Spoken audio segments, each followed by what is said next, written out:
Mesdames, Messieurs, bonjour. Dimanche 10 octobre 2021, nous recevons une icône de la musique, du mouvement hip-hop sénégalais et africain. Sa voix porte.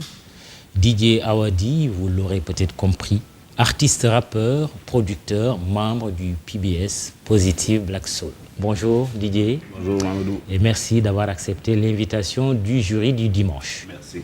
iRadio, la première radiovision du Sénégal, ITV et imedia.sn, votre chaîne et votre site préféré. Panafricaniste. Oui, forcément. Je dis sankariste. Tout à fait. Artiste, je dis activiste.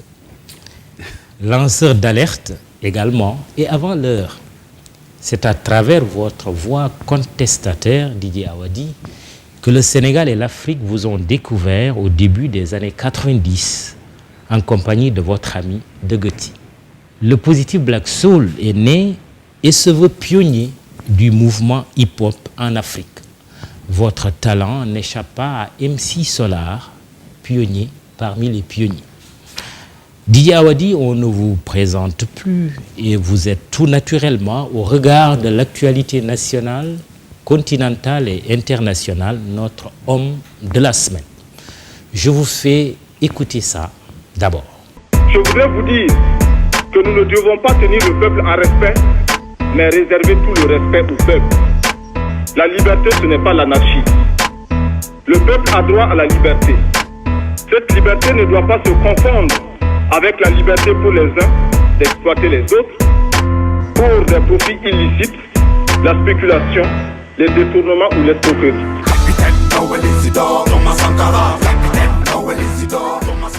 Demain, lundi 11 octobre, s'ouvre à Ouagadougou, devant un tribunal militaire, le procès de l'assassinat de Thomas Sankara. Principaux accusés, l'ancien président du Burkina Faso, Blaise Compaoré, exilé en Côte d'Ivoire, le général Gilbert Diendéré et Hyacinthe Kafando, alors chef de la sécurité rapproché de Blaise Compaoré. Les trois sont considérés respectivement comme ordonnateurs, superviseurs et exécutants de l'assassinat.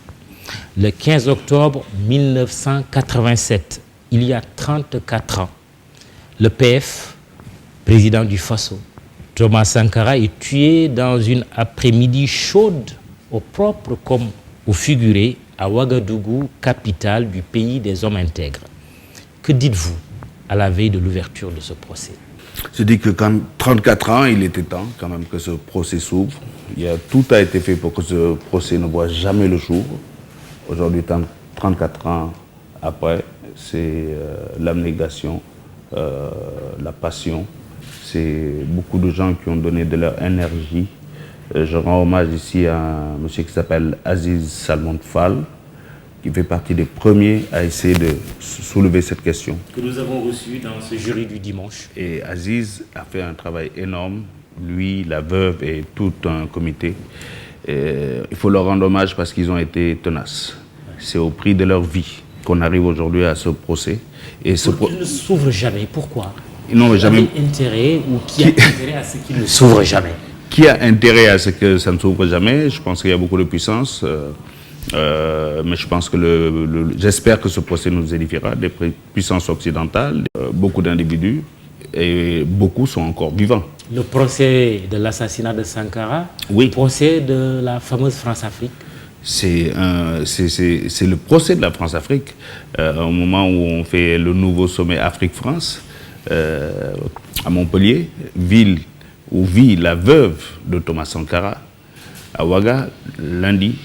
Ce lundi, demain, on va ouvrir le vrai procès pour que, enfin, ceux qui ont tué Sankara puissent payer et répondre devant l'histoire. Pour le moment, ils ont une position lâche en ne voulant pas se présenter, ni leurs avocats disent-ils, mais l'histoire est en cours et plus rien ne pourra l'arrêter. Justement, un procès très attendu, mais qui sera marqué par l'absence de Blaise Compaoré.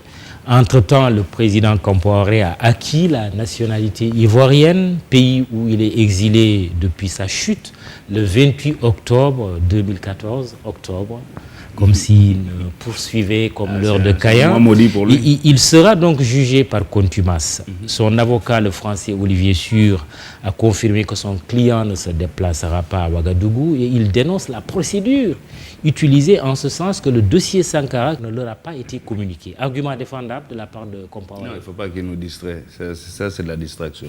C'est-à-dire, je pense qu'à un moment, il faut être courageux dans sa vie et assumer ses actes.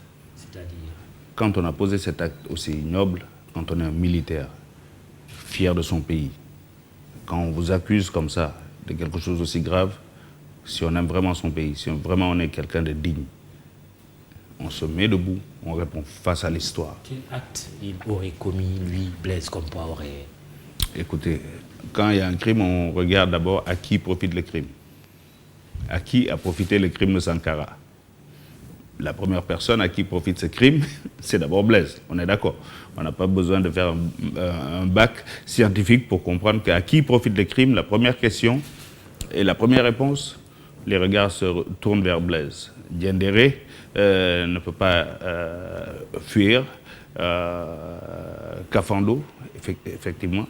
Mais donc maintenant, il faudrait qu'ils aient le courage devant l'histoire. Et il ne faut plus qu'on essaie de nous distraire avec ces histoires de nationalité. Moi, je ne peux pas comprendre. Quand on a été président d'un pays, qu'on fuit lâchement pour aller chercher la nationalité dans notre pays. Oui, mais on sait aussi la relation entre la Côte d'Ivoire et la Haute-Volta, Oui. ancêtre du Burkina Faso. Oui, mais c'est là qu'il faut qu'on questionne aussi les rapports entre ces deux pays et les implications dans l'assassinat des autorités de ces pays à l'époque.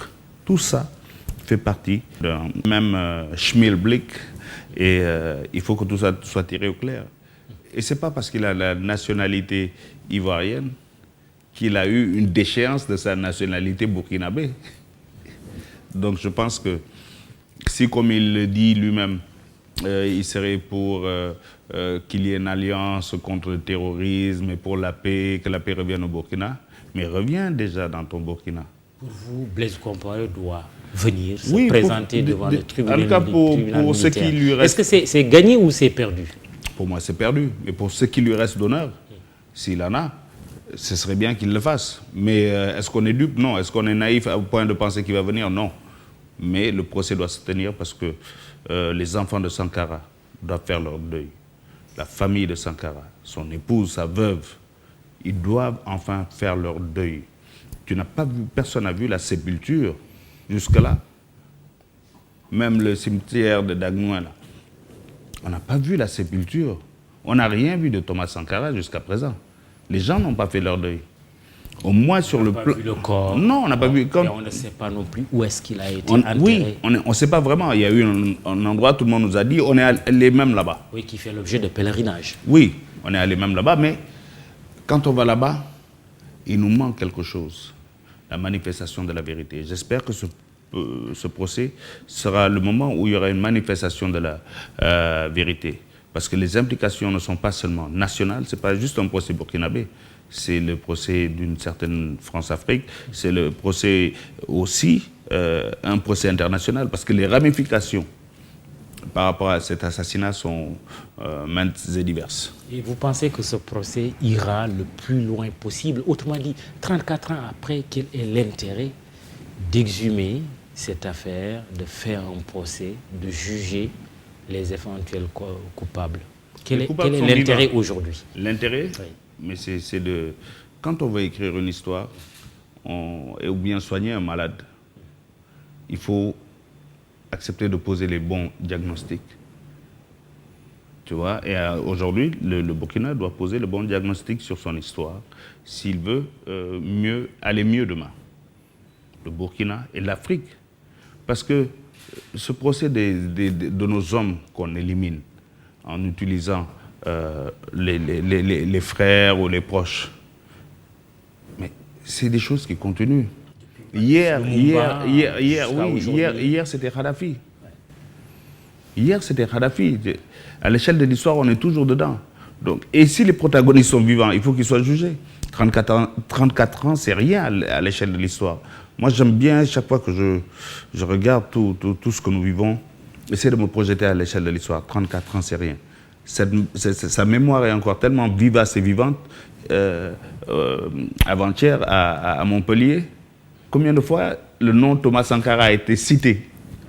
Et on vous a cité aussi quelque part. Oui, mon ami Claudie m'a cité là-bas. Oui, pourquoi vous n'y étiez pas? Pourquoi je n'y étais pas? Je considère que j'avais rien à faire là-bas.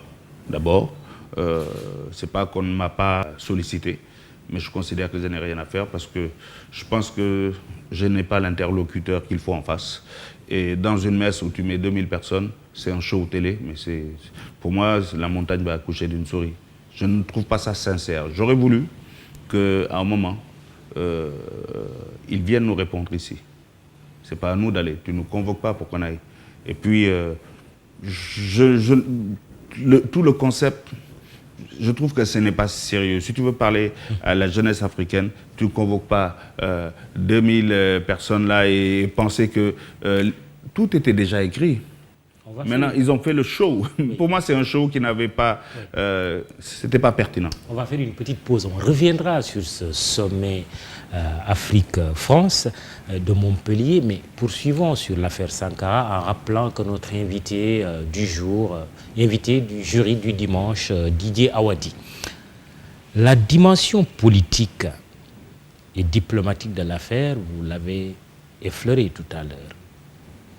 Les relations entre la Côte d'Ivoire et le Burkina Faso. J'ai rappelé que Blaise Compaoré a acquis entre-temps la nationalité ivoirienne. Alassane Ouattara, aujourd'hui président de la Côte d'Ivoire, à un moment donné, a également été stigmatisé en disant qu'il était un Burkinabé. Il est quand même devenu président de la Côte d'Ivoire. Mais Didier Awadi, pour ce que vous en savez, quelles pouvaient être les imbrications, les interactions, les interrelations qui aurait permis la liquidation de Thomas Sankara, en Afrique déjà?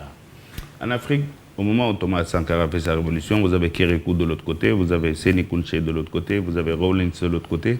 Ça fait un peu trop dans la même région de petits militaires révolutionnaires et qui s'entendent bien, qui sont copains. Et Moussa Diallo, qui a fait un entretien dans Jeune Afrique, qui a été très proche de Sankara, a également parlé d'un fameux voyage caché de Blaise Compaoré au Togo à un moment donné. Oui, donc c'est ce groupe de jeunes militaires fougueux, ils ont en face d'eux un Eyadema qui ne voit pas ça d'un bon oeil, parce que lui il s'est dit, mais c'est quoi tous ces militaires qui m'entourent et qui ont envie de s'unir, parce qu'ils partagent les mêmes idées révolutionnaires. Et Eyadema voyait ça d'un très mauvais oeil. C'est très connu que Houphouët-Boigny voyait ça d'un très très mauvais oeil. Maintenant qu'il est une de ses petites filles pratiquement adoptives, Chantal Terrasson de Fougères, qui épouse Blaise, voilà, il suffit on n'a pas besoin d'être mathématicien pour comprendre que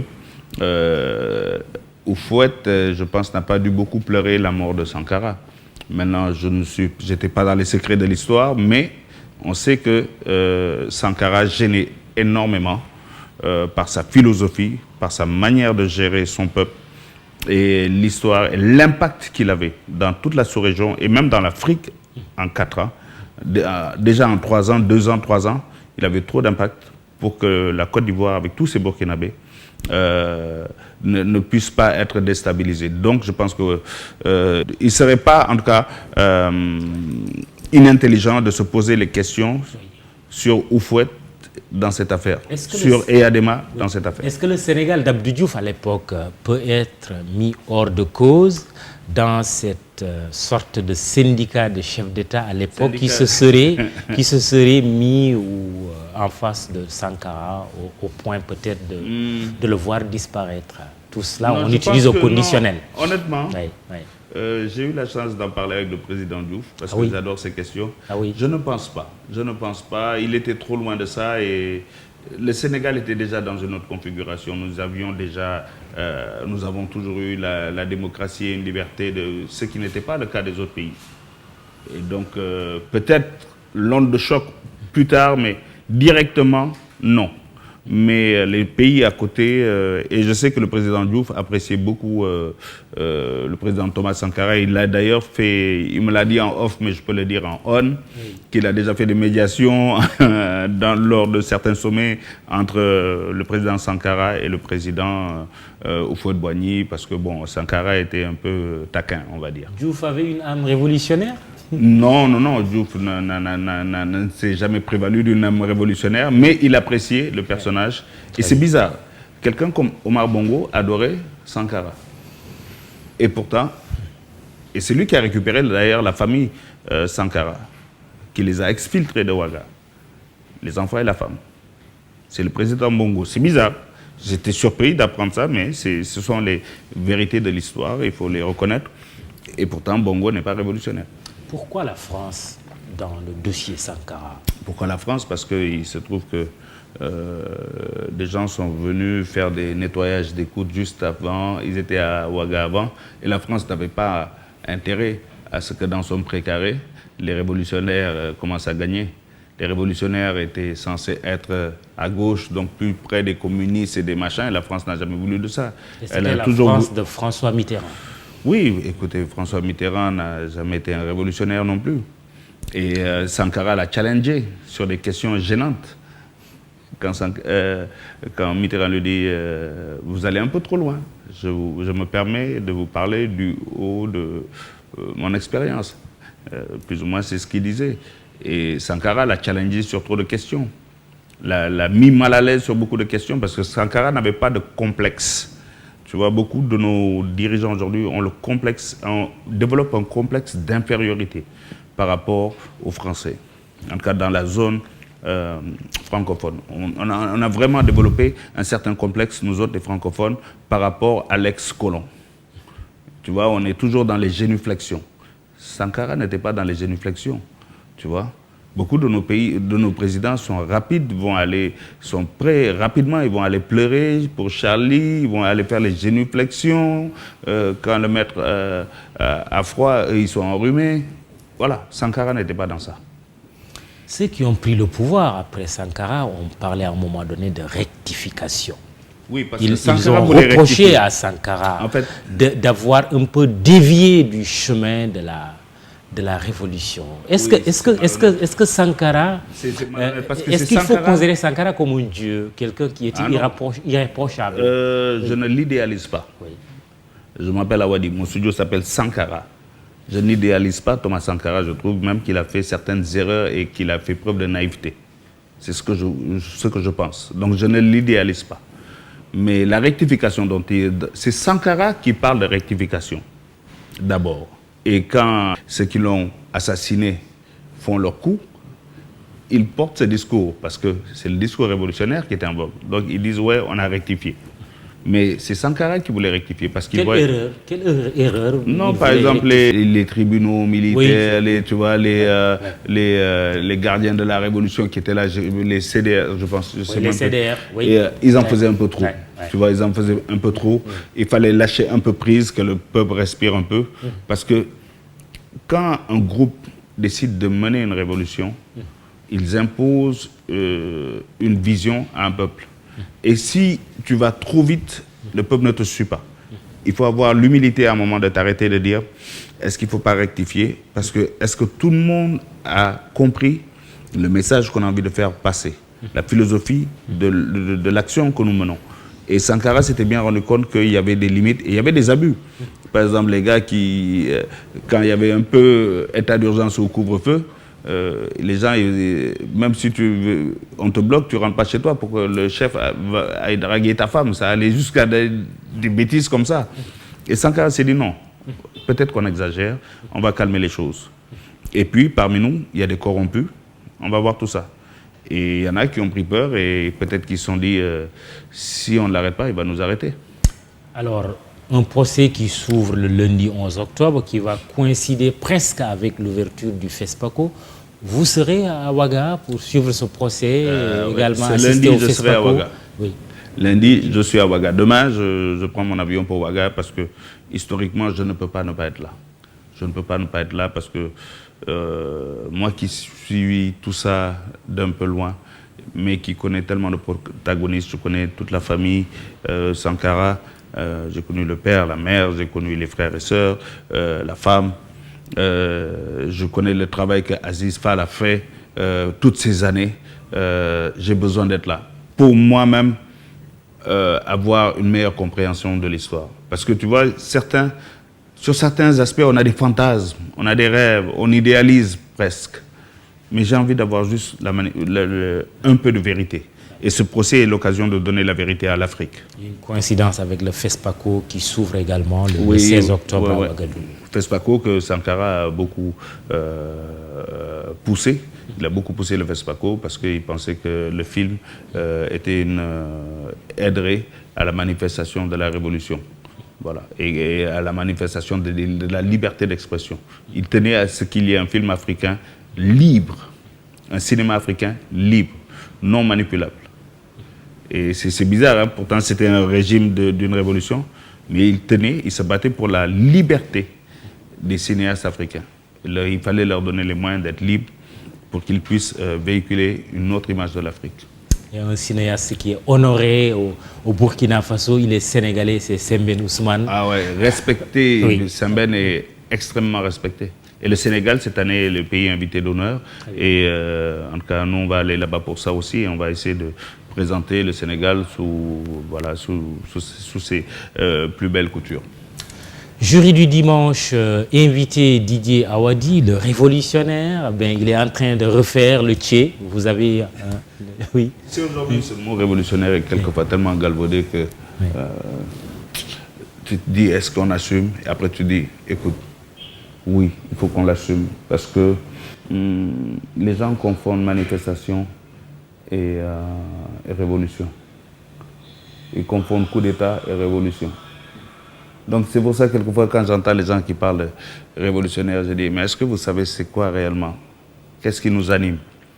C'est pas ces coups d'État. J'ai vu des gens comparer ces nouveaux militaires qui ont pris le pouvoir au Mali, en Guinée, à de nouveaux Sankara. J'ai dit, Joe, attendez. Vous dites non? Non, on ne compare pas ça, il ne faut pas comparer. Il ne faut pas comparer. La révolution est un projet beaucoup plus complexe que seulement la manifestation d'un ras-le-bol général dirigé ou récupéré ou organisé par des militaires. Très bien. On va voir s'il y aura une révolution dans les relations entre l'Afrique et la France ou la France et l'Afrique. Ce sommet tenu vendredi à Montpellier, en lieu et place des chefs d'État africains. Le président français Emmanuel Macron a fait face à la société civile africaine, à la jeunesse africaine et de la diaspora, triée sur le volet. Vous n'y étiez pas, vous l'avez dit tout à l'heure. Est-ce que ce sommet était opportun, tant du point de vue du contenu que de la forme? Le contenu, il était déjà décidé, pensé, il était là pour l'annoncer. Maintenant, oui, on a vu certains jeunes qui ont parlé avec le cœur, c'est bien. Ouais. Mais je pense que ce n'était pas pour moi. La France doit reconnaître ses fautes, oui, c'est bien. Déchirer des familles. Oui, tout ça c'est bien. Doit demander pardon, mais le pardon n'est pas sorti de la bouche de Macron. Il ne va pas dire pardon, parce que si tu dis pardon derrière, on va te parler de réparation. Ils ne sont pas prêts pour ça, donc il va trouver des formules pour ne pas dire pardon. Tant que tu ne reconnais pas les fautes, on ne peut pas te dire paye ces fautes. Il a dit reconnaissance, oui, mais pardon, ça ne sert à rien.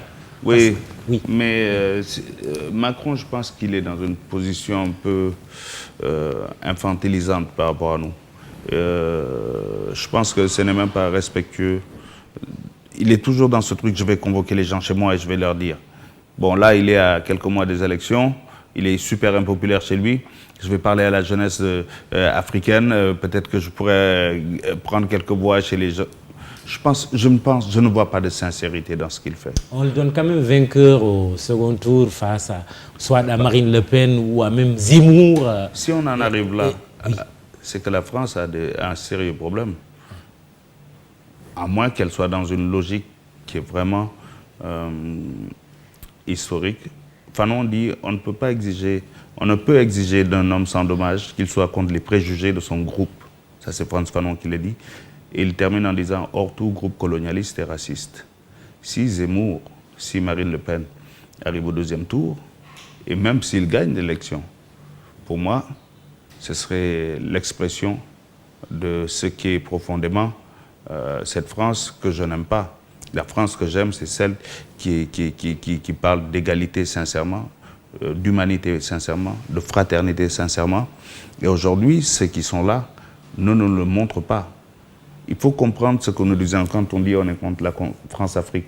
On n'a rien contre les Français, parce que la première fois qu'on me parle de la France-Afrique et que je comprends, c'est François-Xavier Verschave. C'est un blanc, c'est un Français qui expliquait ce qu'est la France-Afrique aux Français, ce que la France fait en son nom en Afrique. Maintenant, on parle d'Afrique-France. C'est pas la peine. J'expliquais à un ami, la France fait la blague des 2 croissants. Je vous t'explique, c'est rapide.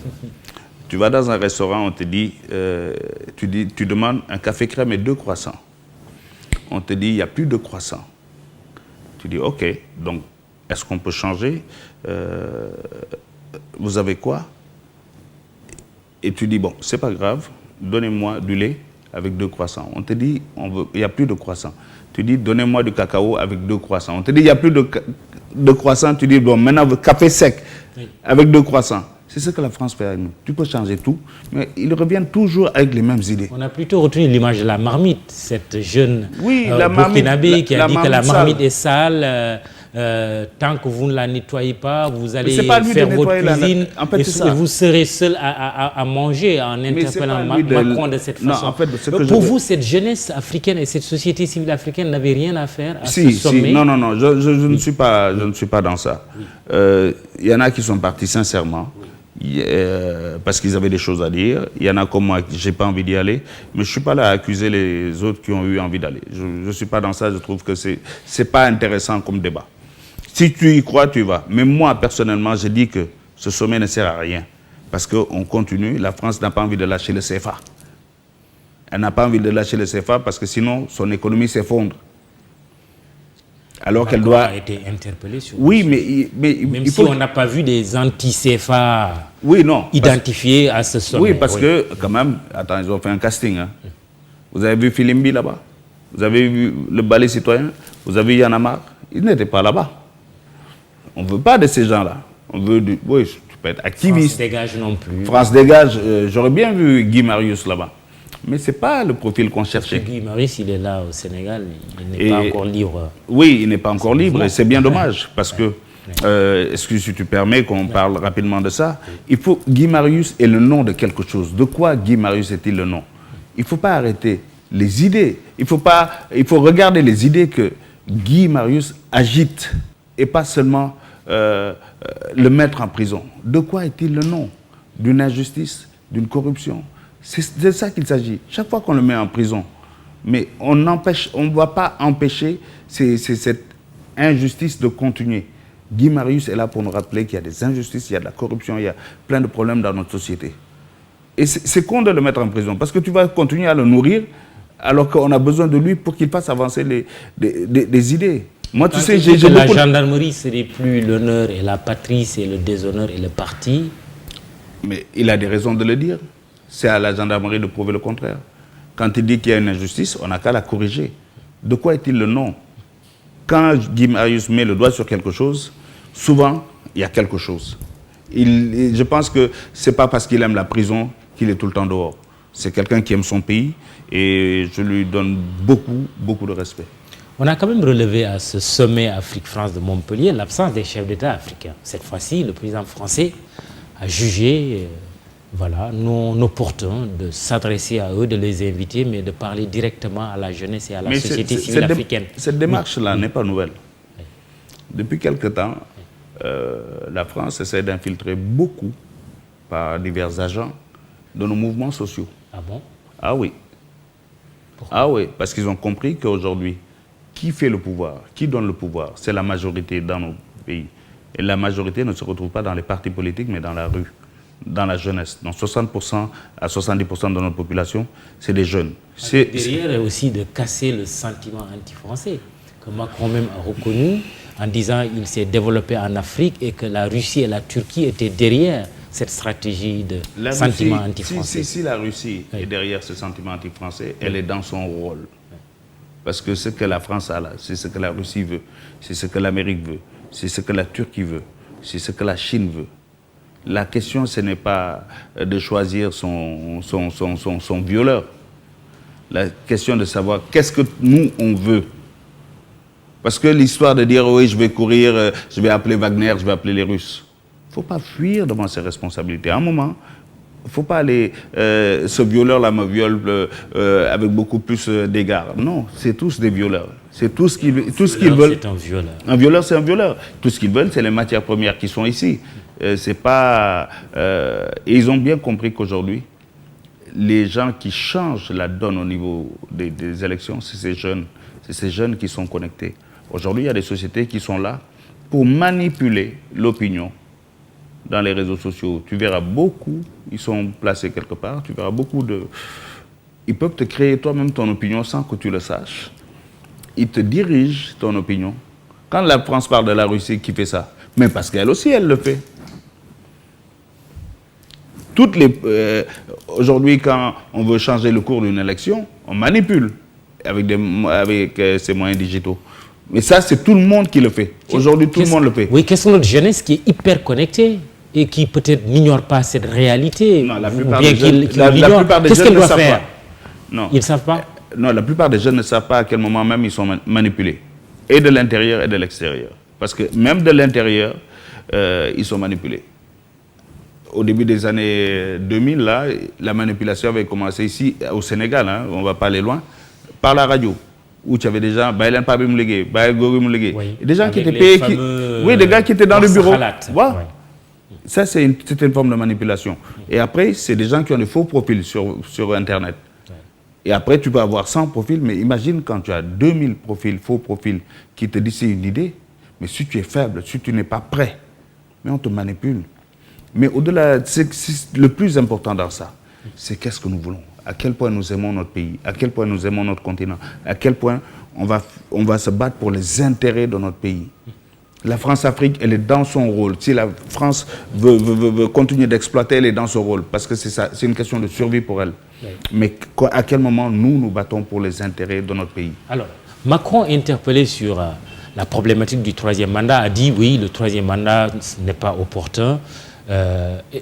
Et nos chefs d'État dans tout ça, eux qui n'ont pas été invités, mais dont on a parlé largement. Oui, moi je pense que ce n'est même pas sérieux. Au cours de ce sommet. Je pense que ce n'est même pas sérieux, ce n'est même pas respectueux par rapport à... moi je ne verrai pas un président africain qui va convoquer la jeunesse française pour parler des problèmes de la France. Non, je ne vois pas Macky Sall convoquer la jeunesse française pour parler des problèmes de la France. Non, à un moment, c'est ce que j'appelle l'infantilisation, qui est une forme de racisme, quelque part. Je me sens tellement supérieur. Venez, mais dites-moi vos problèmes, les enfants, je vais les régler. Déjà, on ne t'a rien demandé. On t'a rien demandé. Et Macron lui-même est un enfant, il faut oser le dire, quelque part. Oui, un enfant très vicieux. C'est un enfant très vicieux, quelque part. Dans quelle direction, Didier Awadi, faudrait-il, ou pas, redéfinir la relation entre la France et l'Afrique, où la France est chacun des pays du continent pris individuellement? Je ne sais même pas comment poser la problématique finalement. Moi, je ne fais aucune fixette sur la France, déjà. Je pense que nos relations, on doit les penser avec tout le monde. Aujourd'hui, on a un océan de possibilités. On a des Chinois, on a l'Indonésie, on a la Turquie, on a l'Inde, on a l'Amérique, on a... tout le monde qui concourt à la manifestation de nos intérêts. Parce que la France ne connaît pas d'amis, elle ne connaît que des intérêts. Donc cette histoire de rester là, attaché, oui, frappe-moi, non mais frappe-moi doucement. Non, pensons à nos intérêts. Si ça doit venir du Bangladesh, là, ce sera avec eux, on va faire une coopération gagnant-gagnant. Qui que ce soit, essayons de faire des coopérations gagnant-gagnant. Maintenant, je ne fais aucune fixette, que ce soit la France, l'Angleterre, l'Espagne, ça ne m'intéresse absolument pas. La coopération qu'on doit avoir avec n'importe quel pays, c'est l'intérêt de nos pays, de notre continent, et dans un rapport gagnant-gagnant. Et ce n'est pas parce que quelqu'un est plus riche qu'il doit t'écraser. À un moment, on a une crise de leadership chez nos présidents. Tu as parlé de la question du troisième mandat, c'est important qu'on reste un peu dessus. si on arrive aujourd'hui à tous ces coups d'État, c'est parce que cette question-là revient. Et j'en profite, pendant qu'on y est, je pense qu'ici au Sénégal, toute cette crise, cette agitation sociale, c'est parce que notre chef de l'État ne dit pas clairement qu'il ne sera pas candidat. Et je pense qu'il faut qu'il le dise pour la paix sociale. Il faut à un moment que le président de la République le dise. On voit où est-ce que ça mène. Est-ce qu'on va attendre d'aller vers le mur, dans le mur, pour le dire? Est-ce qu'on va attendre encore un autre mois de mars? Cette question de troisième mandat, ce n'est pas à la France de la régler. Et pour vous, s'il doit parler, lui, le président Macky Sall, c'est pour dire qu'il ne se représente pas. Oui, qu'il ne se représente pas. Parce que le train de l'histoire... Et non qu'il pourrait se représenter. Le train de l'histoire, oui, aujourd'hui, ne permet pas un troisième mandat. Le match de l'histoire est un match à 2 mi-temps. Dans un match, il y a 2 mi-temps. Il n'y a pas 3 mi-temps. Même les prolongations, là, dans ce type de match, il n'y a pas. Et je pense que pour sa paix personnelle, parce que je pense qu'à un moment, ça doit être pesant pour lui. Chaque fois qu'on ait un regard accusateur, oui, tu veux faire. Mais dis carrément, je ne le fais pas. Et s'il y a une compétition dans son parti, qu'il y ait cette compétition dans son parti. C'est ça qui est logique. Parce qu'on ne veut pas... On a vu le Mali, on a vu la Guinée, on a vu le mois de mars. Soyons honnêtes avec nous-mêmes. Et soyons honnêtes avec lui aussi. Et on ne le dit pas parce qu'on est contre lui, parce qu'on est contre son parti. On le dit parce qu'on aime notre pays et que ce pays doit rester un exemple de démocratie par tous les moyens. Réaction sur les réseaux sociaux, Fidel Castro Diémé. Bon, je relais sa question quand même si on l'a abordée, vous y avez répondu. Comment voyez-vous l'ex-président Compaoré qui compte briller par son absence à l'ouverture du procès de l'assassinat de Sankara? La France-Afrique, ouais, et ses avocats.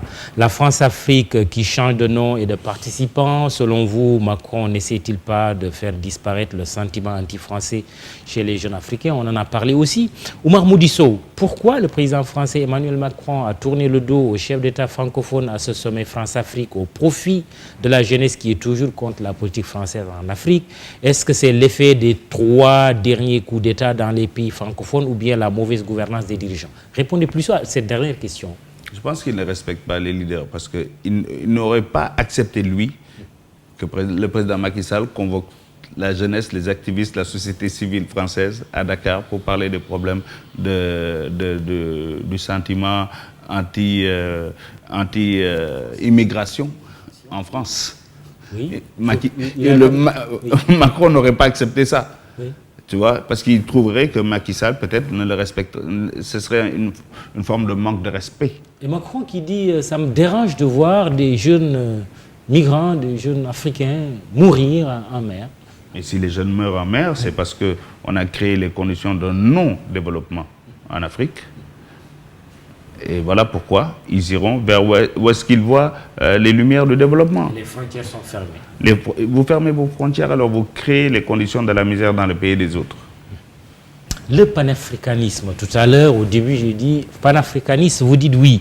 Samba Mbareba qui dit quel est le bilan de leur panafricanisme, parlant de vous? Ont-ils un congrès annuel avec les autres panafricanistes du continent pour coordonner leur combat? Est-ce qu'on a besoin de coordonner des combats? Quand on est panafricaniste, c'est qu'on aime son continent, on aime son pays. On n'a pas besoin de faire des bilans quand on est dans un processus historique. On agit. On agit, on agite des idées, on montre par l'exemple qu'on peut travailler avec d'autres Africains en n'acceptant pas les frontières héritées de la colonisation. Moi, dans tout ce que je fais, dans chaque projet, vous verrez que j'essaierai de faire des projets avec d'autres nationalités, avec d'autres frères avec qui on partage les mêmes ambitions, le même rêve, la même vision, parce que je considère qu'on a exactement les mêmes problèmes dans tous nos pays, donc on a exactement les mêmes solutions. Et la solution, elle est dans l'unité. Aujourd'hui, vous prenez la Russie, fédération, vous prenez l'Europe, c'est une Union européenne, vous prenez l'Amérique, c'est 52 États, vous prenez la Russie, fédération, vous prenez la Chine, vous avez vu l'immensité, on ne peut pas survivre si on est des micro-États sans voix. pour avoir une voix aujourd'hui, c'est qu'on sera ensemble. Quand Kwame Nkrumah l'a dit, il comprend de quoi on parle. Aujourd'hui, je pense qu'à l'échelle de l'histoire, nous avançons. On a une carte d'identité ECOWAS, CEDEAO. Je voyage avec. J'ai dit c'est un petit pas, mais c'est un pas. Il y a des banques de développement. Ce sont d'autres petits pas. On va y arriver. Mais c'est à nous d'y croire. On ne doit pas accepter qu'on nous dise « Ah, cette histoire de panafricanisme, c'est dépassé ». Ce n'est pas dépassé. Les sources du mal sont toujours là. Avez-vous une attente particulière du président Macky Sall, puisqu'on parlait de lui, qui prend la présidence de l'Union africaine en 2022? J'ai beaucoup d'attentes. J'aimerais que ce soit ce président qui dit nous allons légiférer, il n'y aura plus de troisième mandat. Parce que les jeunesses africaines nous ont fait remonter un signal que les troisièmes mandats ne passent plus dans nos têtes. J'aimerais que ce soit le président de la culture, le président qui va dire avec des fonds pour la culture, des fonds de déplacement, de circulation. J'aimerais que ce soit le président culturel. J'aimerais celui qui dise écoutez, nous allons passer ce passeport africain et le mettre en œuvre. Parce qu'il y en a, on nous a brandi déjà un passeport. Mais j'aimerais qu'on commence. J'aimerais qu'il ait des actions comme ça. Mais que son mandat soit un mandat où il va mettre l'accent sur la jeunesse et sur la culture. Parce que tu ne peux pas aujourd'hui, dans un continent où il y a 70% de jeunes, dire je ne fais pas attention à cette jeunesse. C'est elle qui fait bouger les lignes. Ce n'est plus dans les partis politiques. La France l'a compris quand elle convoque les jeunes et pas les présidents. Donc ne soyons pas nous, n'attendons pas que le train passe pour dire il faut peut-être parler à la jeunesse et pas infantiliser la jeunesse. Didier Awadi, invité du jury du dimanche, iRadio, ITV, imedia.sn. Activisme, c'est quoi même pour parler comme les Ivoiriens? Écoute, activisme, c'est croire en des idées et c'est de les défendre. En utilisant les outils qu'on a.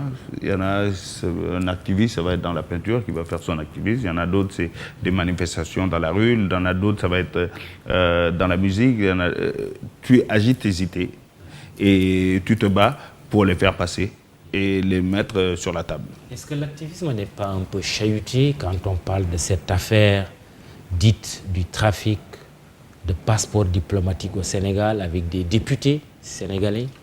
Deux principalement, Mamadou Sall et Boubacar Biaye qui sont cités, mais il y a deux activistes principalement aussi qui sont cités, c'est Kilifeu et Simon du mouvement Y en a marre. Est-ce que l'activisme, même si le principe de la présomption d'innocence est respecté, n'est pas malmené? Bon, je pense pas que ces députés soient activistes.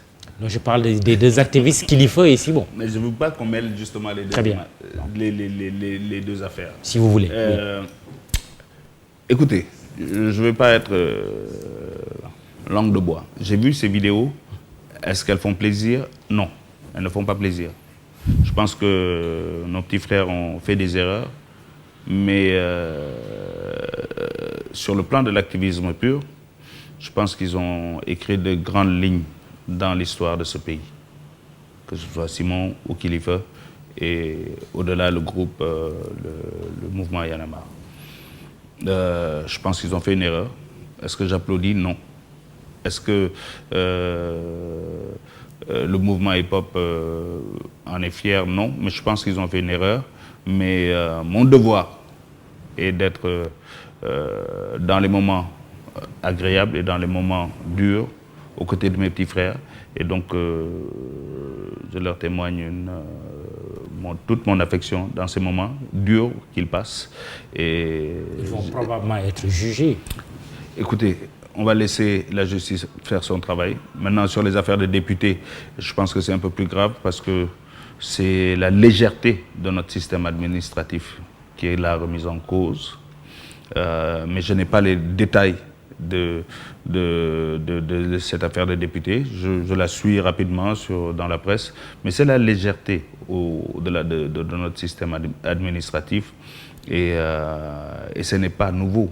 On sait qu'il y a des catégories de citoyens ici qui bénéficient de certaines largesses Et c'est tout ça. 20 000 passeports diplomatiques au Sénégal. Donc et toi et moi, nous savons quelles sont les catégories de genre de personnalités à qui on offre ces légèretés. Pour moi, c'est de légèreté de l'administration. Et qu'il faut corriger. La ministre des Affaires étrangères, Aïssata Tall Sall, a dit cette semaine, attention, il faut respecter d'abord le principe de la présomption d'innocence, mais aussi la séparation des pouvoirs entre l'exécutif et le législatif, mais aussi l'exécutif et le judiciaire. Oui, elle est dans son rôle. Oui. Elle est dans son rôle.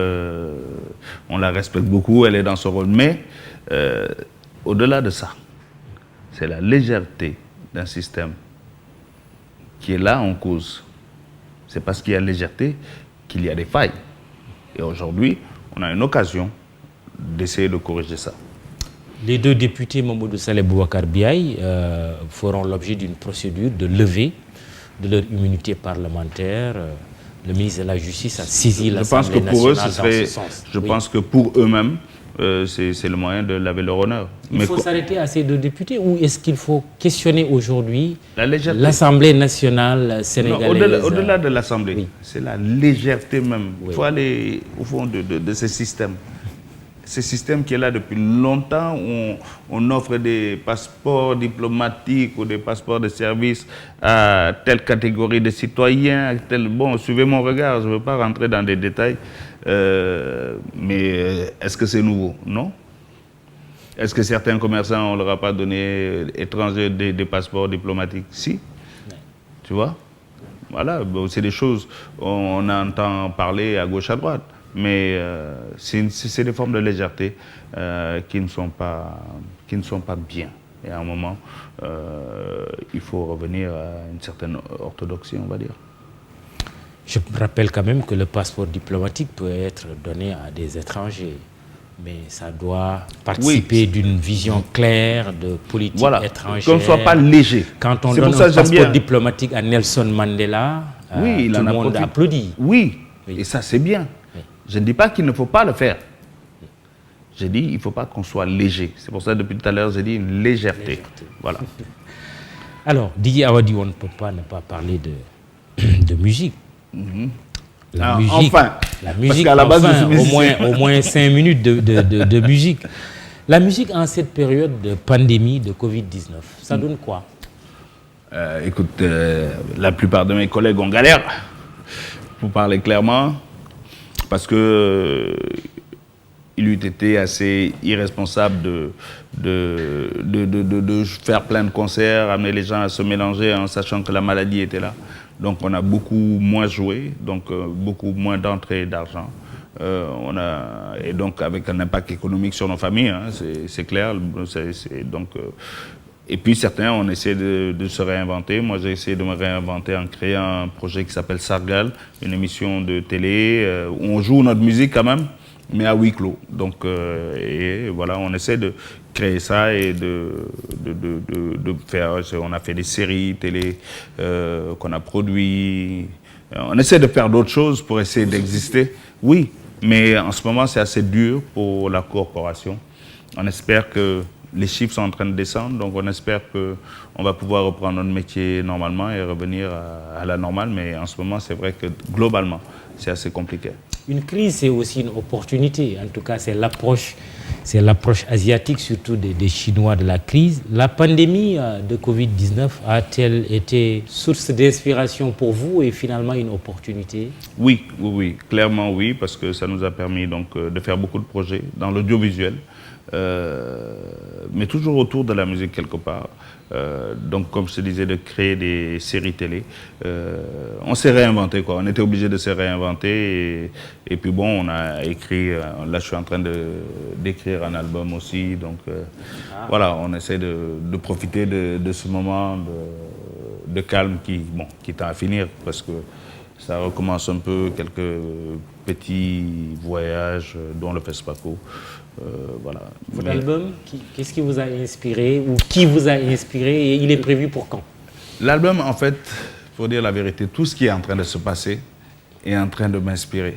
Grave. J'avais déjà 5-6 titres, mais depuis tous ces jours-ci, avec tout ce qui se passe au Mali, en Guinée, ce qui s'est passé en France, ça éveille en moi un sentiment que on doit donner notre vision aussi du monde. Aujourd'hui, c'est vrai que le rap engagé tend à mourir, on est tous là en train de faire dans l'ego trip. Je pense qu'il faut qu'on partage des idées. Parce que moi, quand je fais ma musique, c'est juste un alibi pour aller au-delà de la musique, pour partager des idées, mettre des idées sur la table, qu'on les discute, qu'on soit d'accord, qu'on ne soit pas d'accord. En tout cas, c'est un besoin de dire qui fait que je fais de la musique. En ce moment, j'ai des choses à dire. Des choses à dire, et cet album, sa sortie est prévue, je ne prévois même pas la date. Je vais juste faire ce qui me viendra des tripes, de mes tripes, et laisser, quand ce sera prêt, quand l'équipe avec qui je travaille considère qu'on a le truc, on le sortira. Mais franchement, je ne me mets pas de hier ni de barrière. Avec Doggety, votre... Oui, on travaille aussi, mais à un moment, il a tenu à terminer aussi un projet parce qu'il était sur un projet depuis 6 ans. Donc, il nous a demandé de mettre un peu, d'attendre un peu pour sortir le projet PBS, qu'il sorte d'abord son album, et voilà, c'est ce que nous allons faire. Il va sortir son album et ensuite, on va travailler sur PBS. Mais déjà, PBS, on a déjà quelques trucs qui sont très intéressants. Sankara, on revient à lui, on avait commencé par lui. Il dit dans le titre que nous avons écouté au début, la liberté, ce n'est pas l'anarchie. L'a-t-on suffisamment écouté quand même? Il a dit la liberté, ce n'est pas l'anarchie. Je suis tout à fait d'accord. La liberté, ce n'est pas l'anarchie. Et Sankara place la liberté au centre de tout. Mais ce n'est pas parce qu'on est libre qu'on doit penser qu'on doit agresser les uns et les autres. Tu vois? Et ce n'est pas parce qu'on est libre qu'on doit outrepasser sa liberté personnelle pour agresser l'autre. Avec la liberté, on peut tout dire. Mais on n'est pas obligé de blesser. En tout cas, moi, dans ma démarche personnelle, je me dis, il y a des choses, ça n'en vaut pas la peine. Ce n'est pas la peine de blesser. Tu peux dire des choses sans blesser l'autre. Et ça peut être dur, mais tu peux ne pas le blesser, ne pas blesser sa famille. Tu peux manifester ta colère. Ne pas tout casser. Sans tout détruire autour de toi, parce que c'est le bien commun. Tu dois manifester ton indignation. Un homme qui ne s'indigne plus est un homme qui s'aplatit. Si on se couche, on est mort. Il faut rester debout, s'indigner. Et c'est ça, c'est important. Beaucoup de dirigeants ont peur de nos indignations. Mais au contraire, un peuple qui ne s'indigne pas, haut et fort, prend les armes. Attention, si on ne laisse pas ce peuple s'exprimer, il ne prendra que la voie de la violence. C'est soit par... on doit laisser les gens manifester. Je reviens au Sénégal. Laissons les gens manifester leur indignation. Et ne poussons pas les gens à prendre des voies de violence. Vous avez un joli chapeau. Thié, c'est le Thié?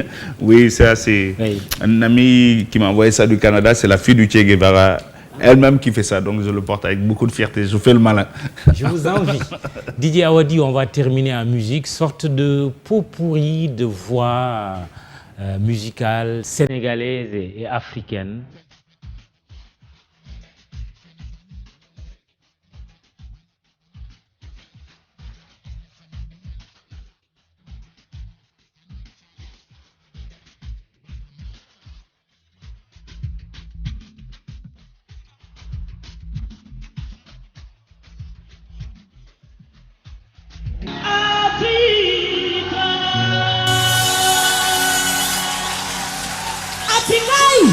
United.